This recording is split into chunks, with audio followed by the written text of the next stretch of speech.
Está el doctor Jorge Sosa, constitucionalista, defensor de derechos humanos. Hola, doctor, ¿me escucha? Buenos días. ¿Es usted el doctor Sosa? Oiga, ¿cómo ha bajado de peso, no?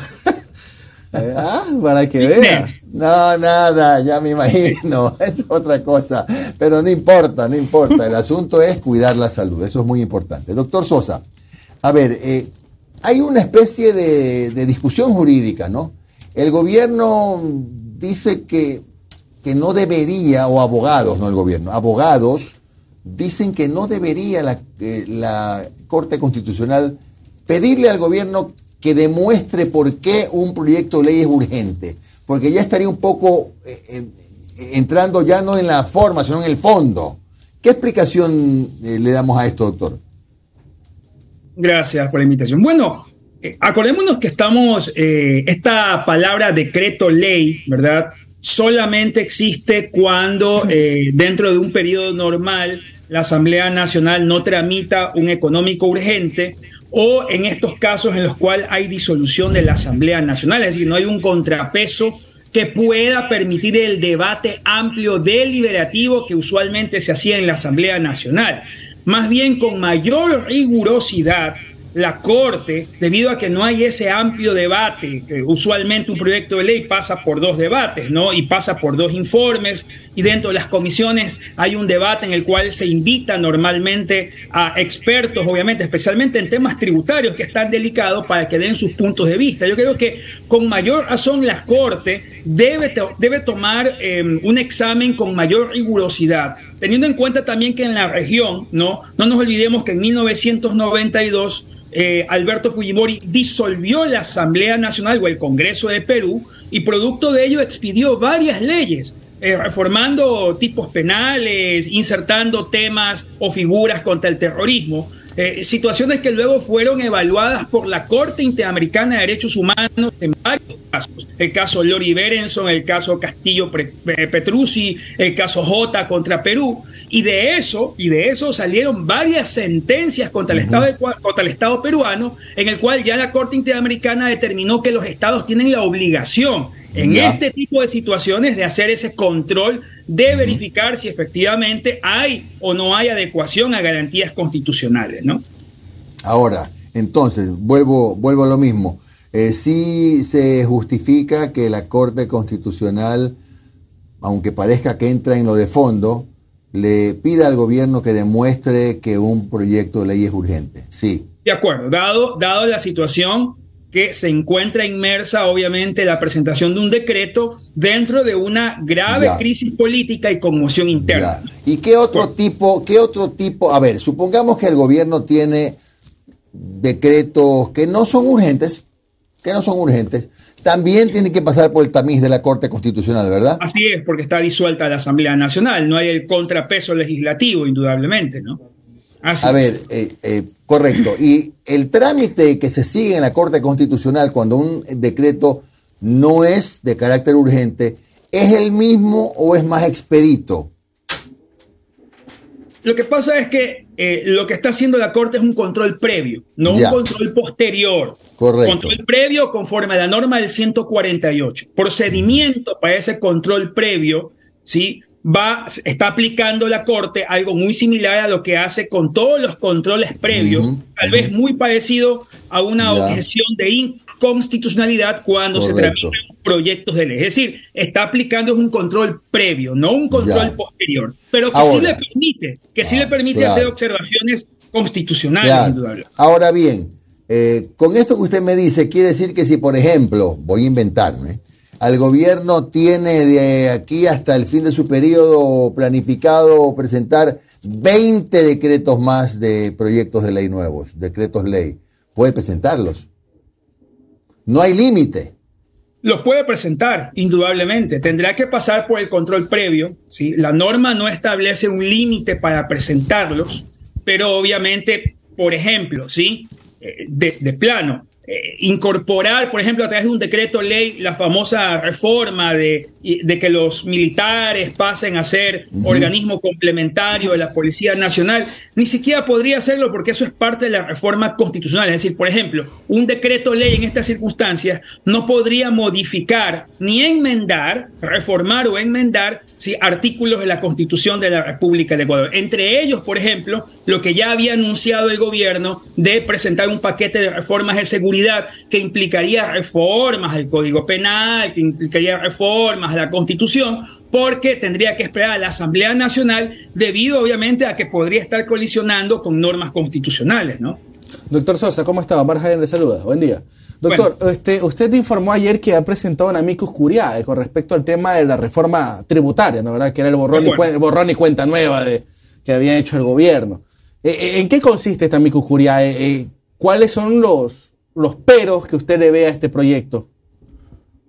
Bueno, algo muy grave, ¿verdad? Desde el punto de vista técnico, yo creo que es un tema tributario que no lo han analizado desde el punto de vista técnico. Por ejemplo, el SRI manda un informe diciendo que va a haber un impacto de más de 80 millones de dólares si es que la reforma de la reducción del impuesto a la renta este año se aplica, ¿no? Porque el proyecto lo que quiere aplicar la reducción del impuesto a la renta, entre otras cosas, este año, cuando la norma tributaria, por regla general, debido a que el presupuesto está en curso, es para el año posterior. Ahora, ¿qué dice dentro de la motivación? El gobierno dice que para poder financiar ese impacto, ¿verdad?, va a crear dos impuestos. El IVA al 12%, el 12% del IVA a los espectáculos públicos, es decir, quita la eliminación, esa exoneración, tampoco hay un estudio, y obviamente el tema de que puedan generarse una carga impositiva a todas estas casas de apuestas.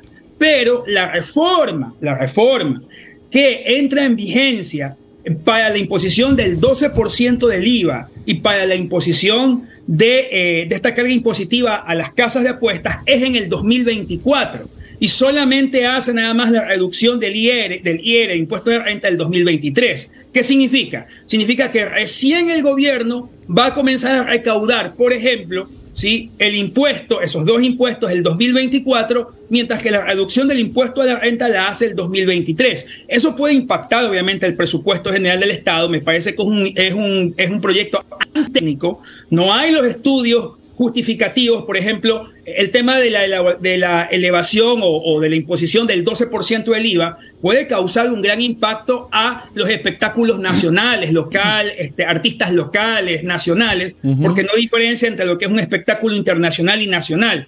Esas cosas no las vemos estructuradas con un estudio técnico, y por eso que me parece que lo han hecho al apuro, aparte de que está mal redactado, sí, muy mal redactado. Por ejemplo, dice que es una ley independiente cuando es una ley reformatoria. Ahora, pero doctor, está mal redactado, ¿no? Indistintamente del desastre económico que pueda provocar esos sectores, lo que está proponiendo el gobierno, ¿qué puede hacer la Corte? Porque eso ya es un tema motivacional económico. No, a ver, quitarte el IVA no es inconstitucional, ¿o sí?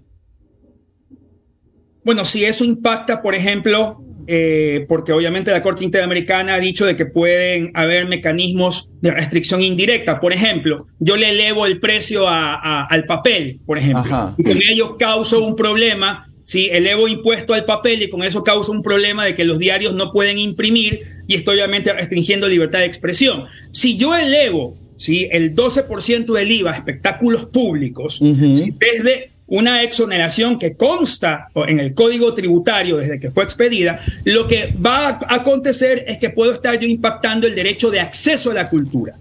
¿Sí? Porque si yo tengo que establecer un estudio técnico y por regla general la elevación de impuestos abrupta no se la hace de esa manera, sino de manera progresiva. Por ejemplo, ese es un tema de mucha preocupación, que esa elevación del impuesto, o mejor dicho, esa imposición o eliminación de la exoneración del 12% del IVA puede causar un impacto al derecho al acceso a la cultura. Ya. Ese sí es un tema que la Corte podría observar. Y por esa línea también vi que hay un sector que está protestando que en esa misma reforma se está bajando los impuestos a los cigarrillos, a las bebidas azucaradas, y también están protestando por esos hechos. ¿También eso puede llegar a la Corte?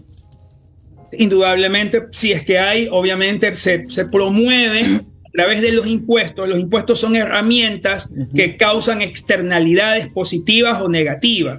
que es una externalidad negativa. Por ejemplo, yo le quito obviamente el impuesto a la bebida azucarada, entonces ¿qué estoy promoviendo? Estoy promoviendo que la gente consuma más bebida azucarada porque el precio baja. Indudablemente que en estos casos, por ejemplo, para los temas tributarios, debe haber un estudio de impacto, lo que no hay y lo que no ha presentado el gobierno dentro justamente de la eliminación de la exoneración del IVA del 12% a espectáculos públicos, que es lo más evidente que puede causar un impacto obviamente a un derecho humano fundamental, ¿no? Doctor, para cerrar y antes de darle paso a Noris, ¿era esta semana que convocó, era para la próxima semana que convocó a la Corte Constitucional a una audiencia entre las cuales el gobierno tenía que justificar la urgencia de estos proyectos ley? Ya, perfecto, se da la audiencia, se escuchan las versiones, ¿qué viene?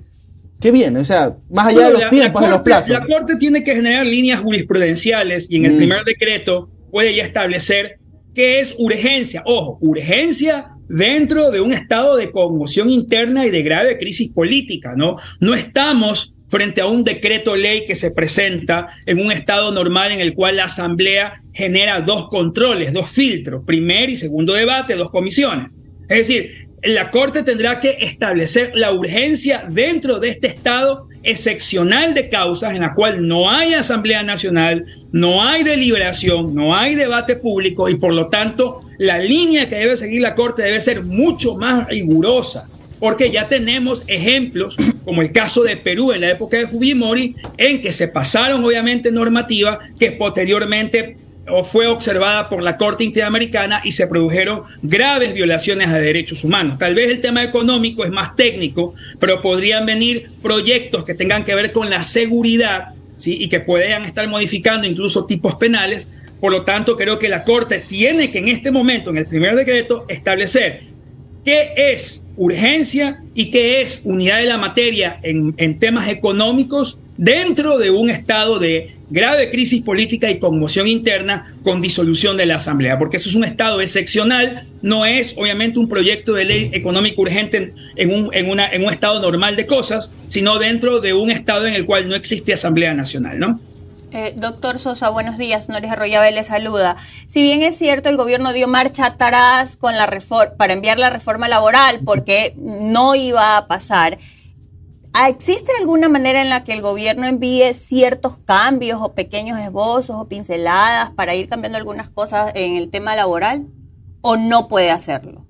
No se puede por el tema de la unidad de la materia, porque la materia económica es la del 135 de la Constitución, que es política tributaria, política financiera y bancaria, y temas de división política administrativa del país. O sea, está definido dentro de la Constitución lo que es la reserva de ley para el presidente. Ok, no puede tocar nada en el tema laboral. Tocar nada que tenga que ver con derechos humanos fundamentales, laboral, por ejemplo, debido proceso, justicia, temas de alteración de tipos penales. No puede obviamente tocarlos porque no forma parte de la materia económica, no habría unidad de la materia. Entonces, por eso es que creo que la Corte necesita un poco dirigir ese tipo de criterio, porque creo que el Ejecutivo va a presentar muchos más proyectos y habrá que hacer un examen riguroso del tema, ¿no? Listo. Doctor, ¿cuál es la diferencia? Porque estuve leyendo cuáles son las cosas que sí puede hacer el presidente Lasso mientras dure la muerte cruzada. ¿Y cuál es la diferencia entre emitir decretos de urgencia económica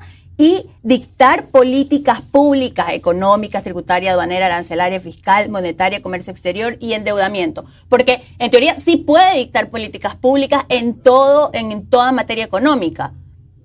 Sí, ¿cuál es esa diferencia?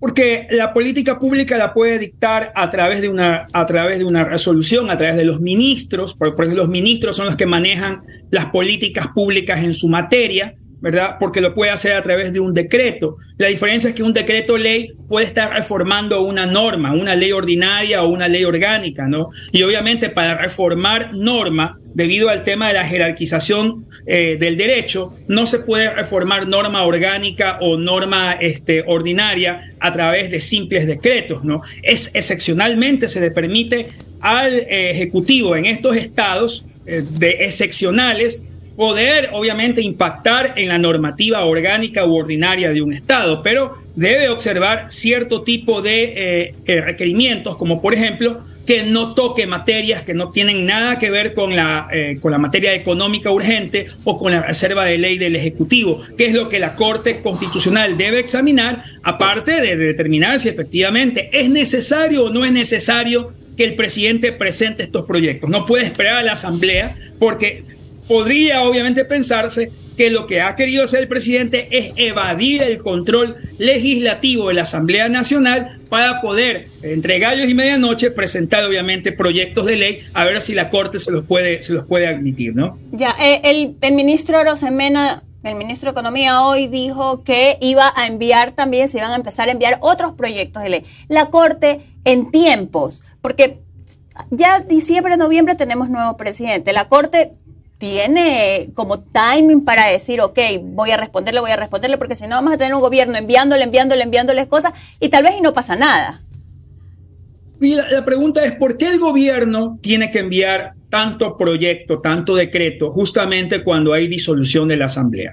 La pregunta es, ¿quiso o la muerte cruzada fue para evadir el control legislativo? ¿Sí? Solamente en el primer decreto de ley yo he hecho observaciones de forma, está mal redactado. Ni siquiera redactan bien, ni siquiera saben cómo hacer un proyecto normativo. Hacen una norma independiente cuando es una ley reformatoria. Hacen 2 timings de vigencia.